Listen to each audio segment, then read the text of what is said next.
From the choreographer of the critically acclaimed Frankenstein, the Joffrey Ballet presents the U.S. premiere of Liam Scarlett's Carmen, a breathtaking ballet filled with desire, passion, and betrayal. This adaptation of the famous opera pulsates with life and reveals the timeless tale of a woman who dares to live on her own terms.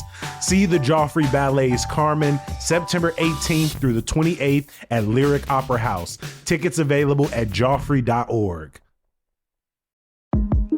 Steppenwolf Theater presents the Chicago premiere of Mr. Wolf. 12 years ago, Teresa was stolen from her parents. Now a precocious 15-year-old, she's been rescued and returned to a family she neither recognizes nor understands. This miraculous reunion sets the stage for the existential question, what nightmares are we willing to face for the sake of our children? Mr. Wolf begins September 11th, kicking off Steppenwolf's milestone 50th anniversary season. Tickets are available now at steppenwolf.org.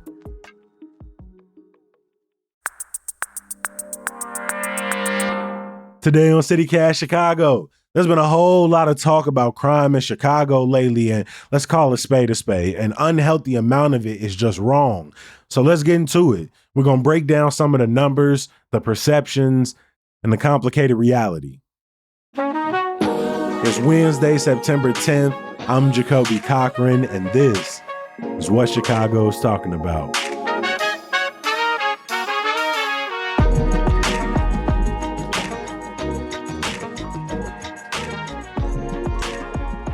Patrick Smith is co-host of WBEZ's new morning show, Say More. He's also spent a lot of time covering crime and public safety in the city. Patrick, welcome back to CityCast Chicago. Thanks so much for having me. So Pat, you got the president out here claiming that crime is out of control in Chicago and across the nation. You got the mayor and the governor saying actually the data shows violent crime in particular is at historic lows.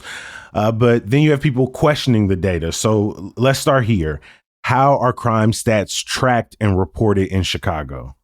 So, to be frank, for almost all crime stats, we are relying on the Chicago Police Department for our numbers.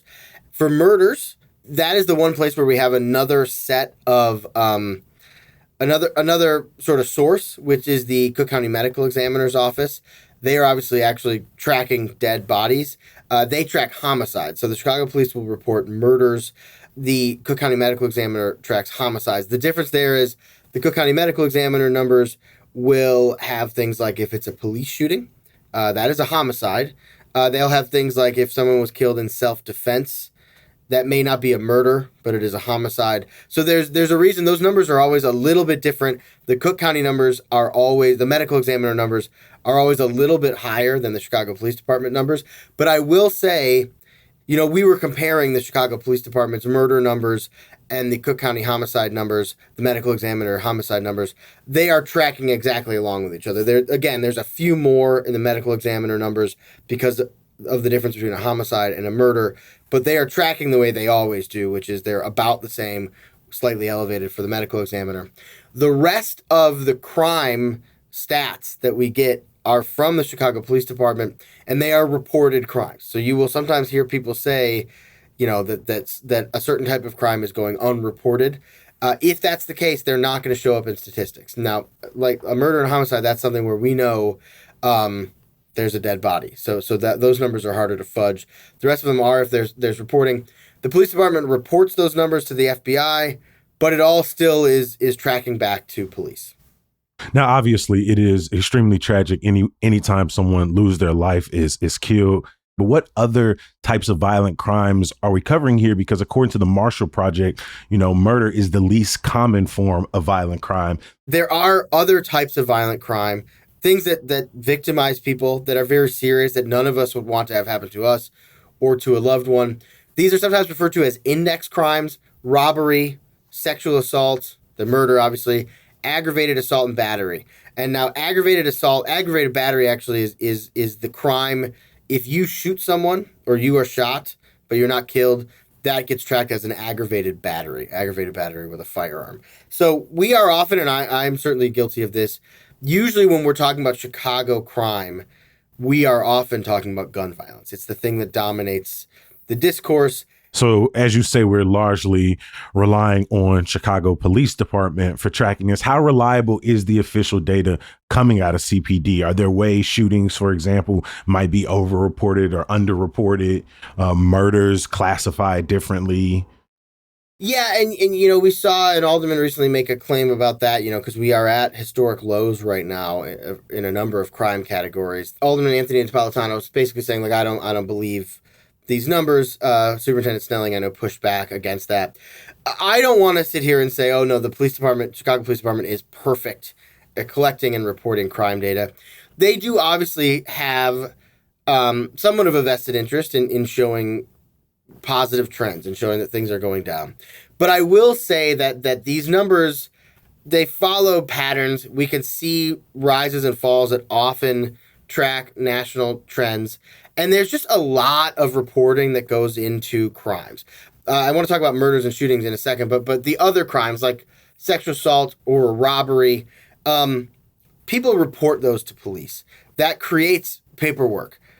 If someone is arrested, that goes to court. We see these crimes reported in all sorts of different places. Frankly, the amount of paperwork that is created, the amount of different systems that are sort of talking to each other about crime numbers, I at least am skeptical that you would be able to make a meaningful change, that you would be able to take a crime surge and turn it into crime falling. I just don't think you could make enough of a difference.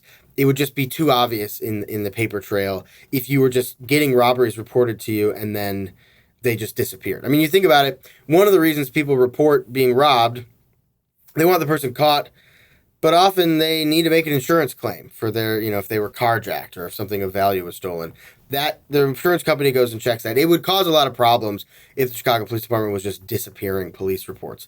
And then when it comes to shootings and murders, like I was saying with murders, they're just bodies. And we have seen reporting in the past that where police have been found to be categorizing what seem to be homicides or murders as death investigations. A death investigation would be someone's dead, but maybe it's actually a drug overdose or it's a suicide or we're not sure yet the cause of death. Considering the way that Chicago police murders are tracking with Cook County homicides and the fact that the way they compare to each other is pretty steady over time. Again, I'm not saying that never happens, but you would have to do that a lot to make a big difference in the bigger trends that we're seeing. I mean, we've had the fewest murders this summer. We had the fewest murders this summer since 1965. Maybe those numbers are off by a couple. That is certainly possible.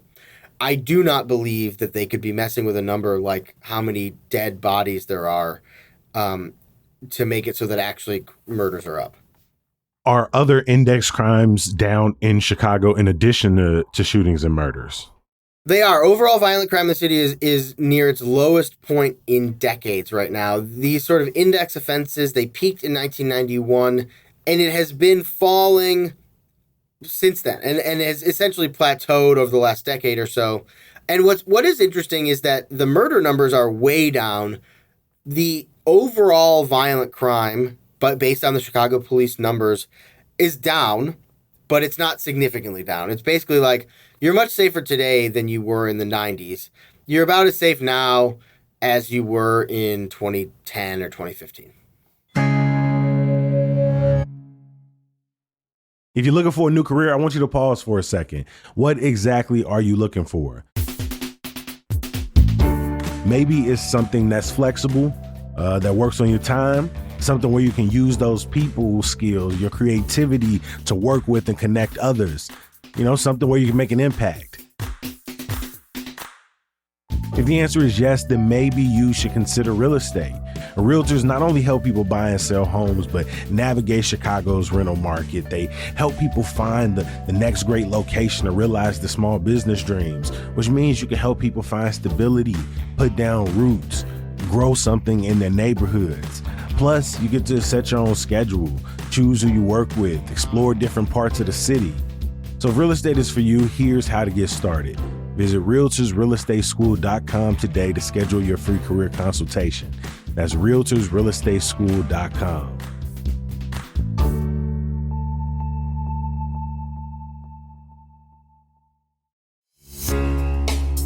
September is Childhood Cancer Awareness Month, and kidney cancer is one of the most common types of childhood cancer. The Kidney Cancer Association is committed to creating awareness and raising funds for research to find a cure through Chalk Your Walk. Basically, you chalk some art on the pavement, maybe in your driveway or on the sidewalk outside your apartment. Include chalkyourwalk.org on your drawing, then post photos of your art on social media and tag Kidney Cancer Association. Seriously, you can draw anything, something that brings you joy or an encouraging message, and just tag Kidney Cancer Association. Learn more or donate directly at chalkyourwalk.org.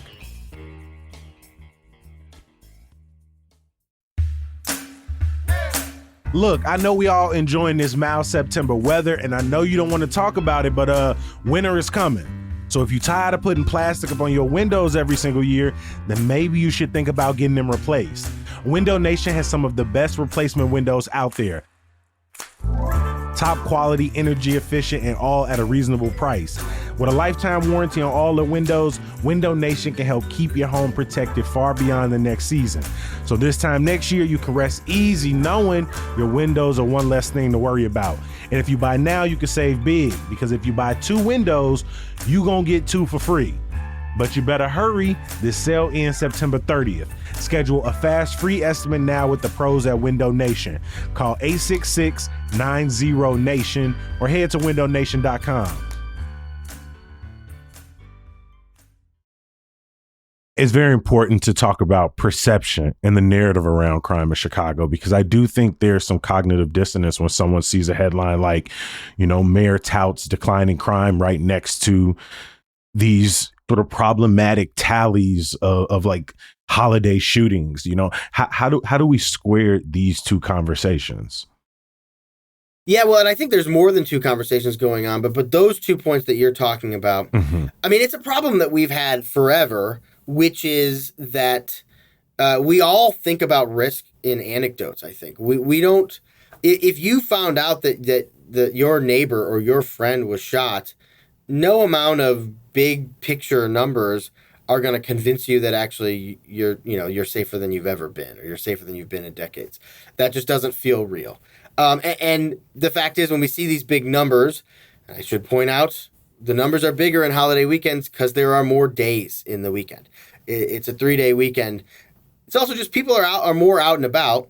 And unfortunately, when people are more out and about in the city of Chicago, there is an increase in the likelihood that there will be conflict. And there's a lot of people with guns in the city. And so sometimes that conflict can turn into shootings.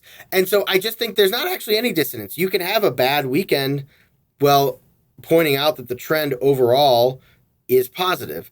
But I feel like I'm falling into a trap that sometimes people who talk about the numbers can fall into, where I'm minimizing, or it sounds like I'm minimizing the actual bloodshed and the effect. If your friend was shot, you don't care what the numbers show.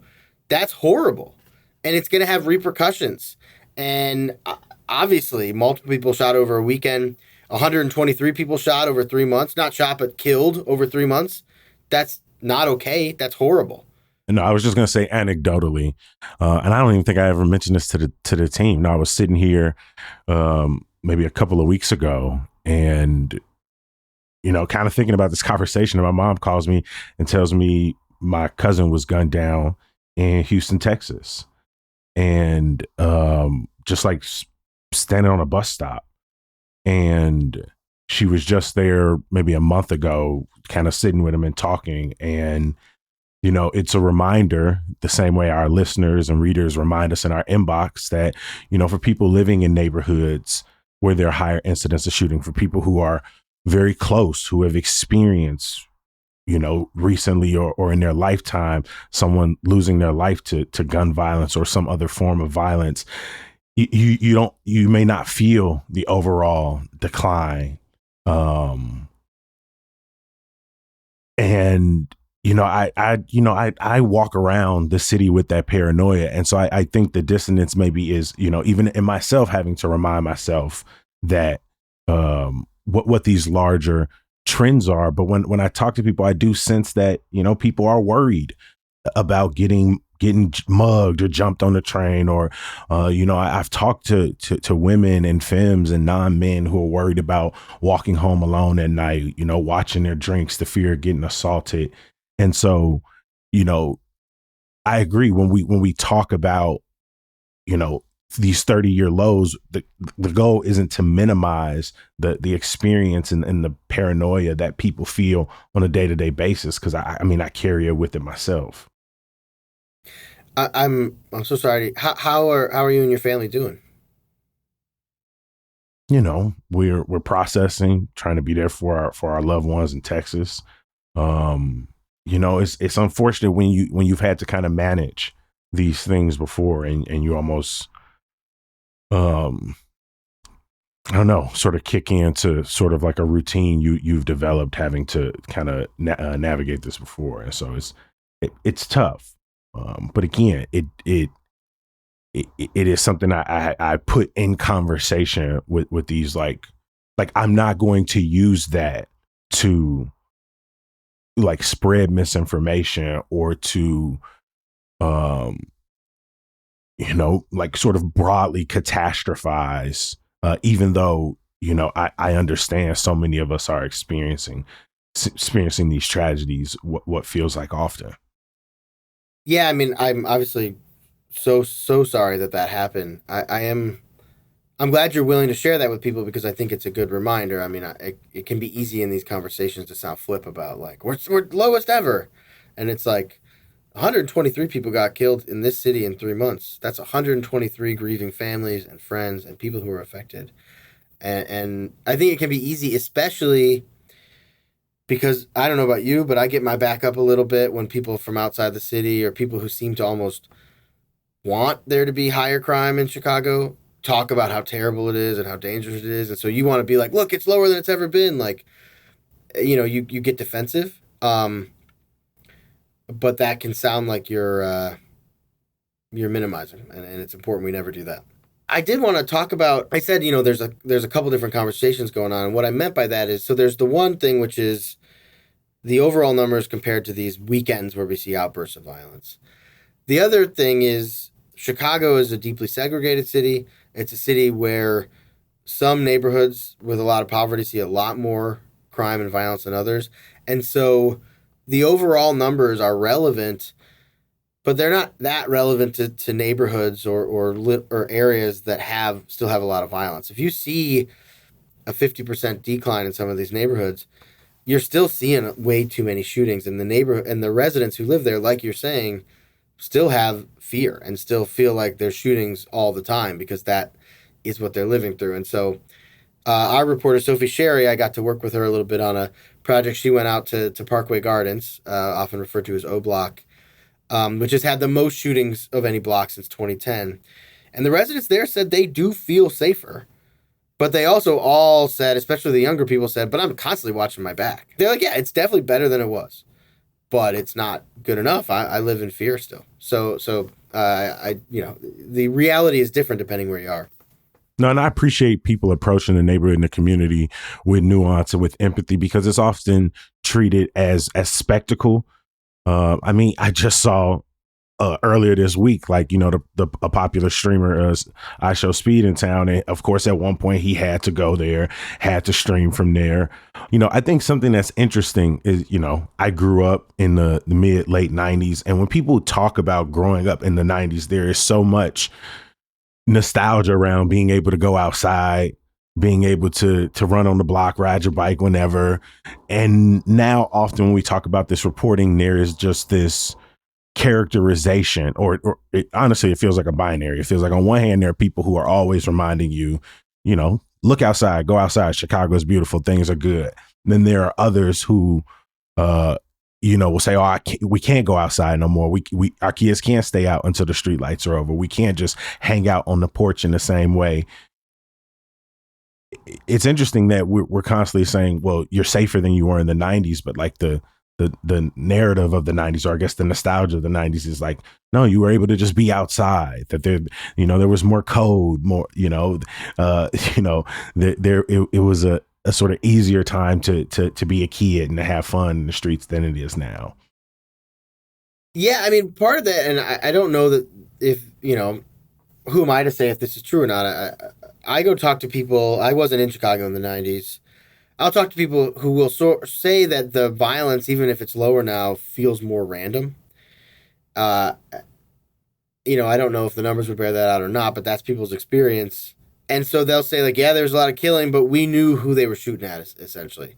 And I'm not sure the numbers would bear that out, but perception is reality in some cases. The one other thing I want to talk about is sometimes your media diet can really shape your reality too. Like, even if you're in a neighborhood that actually doesn't have high levels of crime or mayhem, if you've got the Citizen app, or if you're constantly watching certain social media feeds, there's always something. It's a city. There's always something that happened not that far away from you. So you can, if you're getting an alert that says there was a robbery 3 blocks away, that's going to naturally scare you. Whereas in the 90s, you might not have ever known that happened. I mean, it's possible that on average, Chicagoans maybe have more nuanced perceptions of crime, or at least there's more varieties. There's definitely more opinions. But what about outside views? Why does this idea that Chicago is a quote unquote, murder capital still exist? Who is it for? Who is feeding that? Well, I think that there's two answers to that question. I mean, who's it for? It's for people who are racist and maybe believe in fascism, and the idea of a city with the black and Latino population that Chicago has being a dangerous hellhole confirms their priors. That it tells them, no, I'm right about how the world works, and I'm right about what it would take to be safe. And the idea that a city that has a lot of problems with segregation and all sorts of other things, but the idea that a city that is very diverse could be relatively safe, that would kind of go against everything that they fundamentally believe. And so I think that's a big part of it. The other part of it, I think, is just number. Big numbers are big numbers. Chicago is fundamentally less safe than New York and Los Angeles, at least by like big picture numbers, right? And so because we're the third largest city, our numbers are high. Like, you can tell the idea of murder rate or violent crime rate, that's a kind of nuanced idea, right? The idea of 600 murders, that's more than any other city. Uh, that number just stands out. It makes it simple to make the argument. They say it's safe. 9 people got killed last week, and that's just an easy argument to make. Right. Even though it is on its nose a fallacious argument, but it is one that is deeply salient for people. Do you feel that, at least over your time reporting on public safety, that the conversation has gotten more nuanced, that we've maybe started to sparse out some of this inherent, racialization of crime reporting? I really do, and I'll just speak locally. The national conversation, I'd have to spend more time, comparing what because as horrible as it feels now, the '90s national conversation was about teenage super predators and Yeah. the increase. It's not like so. I don't want to. I don't think I know enough about the trends of the national conversation, but I will say locally, people are willing to grapple with what the numbers actually show. I think we do hear more. We don't hear enough, but we hear more from people who actually live in the communities most affected by violence, who are working to try to make it better. I think one trope that I've certainly fallen into, but that our media falls into, is portraying black people in neighborhoods with lots of shootings as either perpetrators or victims, right? And I hope that has gotten better over time. That it, on its own has increased the nuance and understanding that we have. I'm not saying it's perfect. I think it still happens plenty, but I think the increase of anti-violence workers in the city that are predominantly people from the neighborhoods where the violence is happening, usually black or Latino people, and that they are experts on reducing violence, that their voice, in addition to the work they're doing to actually reduce the violence, they're also doing the work in talking about the real causes and the real effects and amplifying that there are people on the ground trying to make this better, so that we don't all think the solution is, well, we need outsiders to come in and just sort of put a boot on everyone's neck.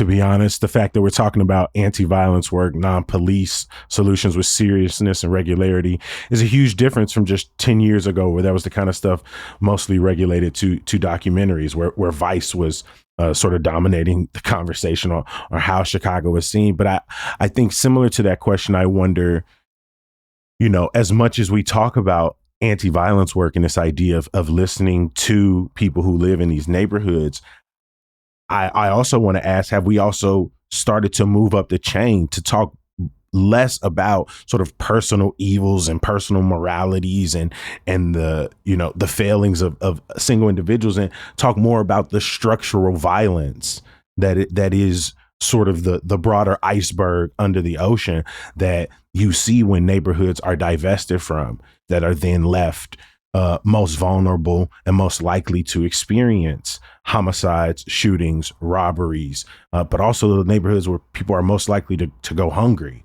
right, and to be unemployed, and to have the least resource schools.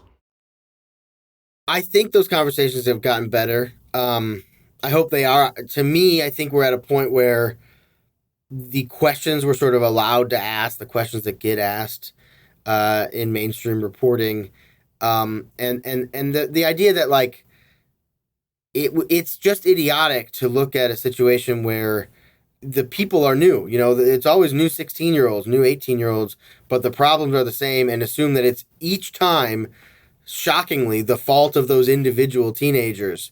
I think people have moved past thinking that is okay as an answer. Where I don't think we are yet is like it making a huge actual difference in the structural problems we're seeing. But I'd love to hear from you, Jacoby. I mean, do you think it's gotten better? Do the conversations sound different to you now than they did even in 2000? It does depend who you ask, because when I am, in my mom's backyard at the cookout, and there's a bunch of, cousins and people from the neighborhood and all of her friends, the conversations sound eerily similar to when I was a kid, when it was like parents need to be parents and get your kid in the house, or, obviously there's always been distrust in, the police and government. Right. And so in some ways the conversation feels cyclical. I do feel like my ability to access more nuanced conversations, better literature, authors and organizers and poets, and put that alongside journalists, right? When I was a kid, the people who sort of dominated the conversation was like ABC at 9 a.m. and CBS at 7 p.m, right? I do feel like there are more people in the conversation in positive ways, that the community is more involved in the conversation, but in some ways, I do feel like it's also louder now than it's ever been. And it's, I don't know, I can't say it's worse. The vitriol is worse, but it does feel more constant, like you said, in the same way that you can know about a robbery 3 blocks away from you. It's like I'm constantly having 1,000 people's misrepresentation of Chicago sort of like shoved back at me. And so that is the trade-off, it feels like. Right. And some of that, like on an interpersonal level, we can talk. Like if my uncle is like letting his kid do some terrible stuff, it makes sense for me to talk about like, man, my uncle needs to stop messing up here and like get his kid in the house. Like that makes sense on an interpersonal level, as long as we on a big picture level understand that we're not going to solve it just by criticizing the people around us, or we're not going to solve it just by pointing the finger at individuals. Yeah. And then of course you have the President of the United States, who has been on a campaign against our city for 8 years and is really mobilized and inflamed not only people who have sort of just like terrible perspective, people who have never been here, but like really sort of violent white supremacist groups and ideologies in a way that I think it has been very dangerous for the conversation. Another element of the narrative is when shootings are up in Chicago, folks sort of play the blame game. You see Chicago institutions sort of break down, and politicians, the infighting, right? Typically faulting whoever is mayor at the end of the day. But when we have these trends like we've seen this summer, How does credit end up working? Is that shared amongst, neighbors, community members, all of the city benefactors, or does somebody end up sort of dominating that conversation as well? Well, I think that any groups that want to take credit need to be careful because unfortunately what we've seen, we had, like I mentioned, we had the big drop, in sort of the early 2010s, a little before that. And then things have been on kind of a cycle since then. So I will say if you want to take a lot of credit right now, then unfortunately you may end up needing to take blame if we see this cycle back up. I think we're going to see the police department and city leaders get the blame for the most part and probably also get the credit. And what I don't know is who really deserves it. I know from the reporting that I've done, I know you've talked to workers who do this work too, that there's a lot of people doing a lot of good work in the communities to try to prevent retaliation, to try to get people out of bad situations. I think they deserve a lot of credit for their work they're doing because they are touching lives and they are making people's lives better. But I will say we are following national trends. And when you talk to criminologists about why did crime go down? They're often shrugging their shoulders. They don't have a good answer. And so I think the groups, the anti-violence groups and the other community groups that are doing the work, they deserve credit for doing the work. If you helped a young man get out of a cycle of gun violence, if you helped a mother feed her kids, you helped someone. That's good work. I don't think we know yet if they deserve credit or blame when we see numbers go up or down citywide. Patrick Smith is co-host of WBEZ's new morning show, Say More. I will drop a link in the show notes so you can learn all about it. Pat, thank you for making time for CityCast Chicago and stopping by today. Thank you so much. I see the love that y'all show this podcast. The people who reach out and send us texts, who send us emails. I see the comments on the various podcast apps. If you are out here sharing us with your friends and your network, thank you. If you are out here making TikToks about our episode, thank you. It means a lot to us. And I just want you to know that if these conversations are valuable to you, that's the ultimate goal of this podcast, is to help people feel more connected. I want to keep doing this work as long as possible. And that's not just going to rely on me showing up day in and day out and putting the work in, but it's also going to mean growing this thing. And if you want to help us grow this thing, then consider joining our CityCast Chicago Neighbors Program. That's our membership where folks are getting access to ad-free listening.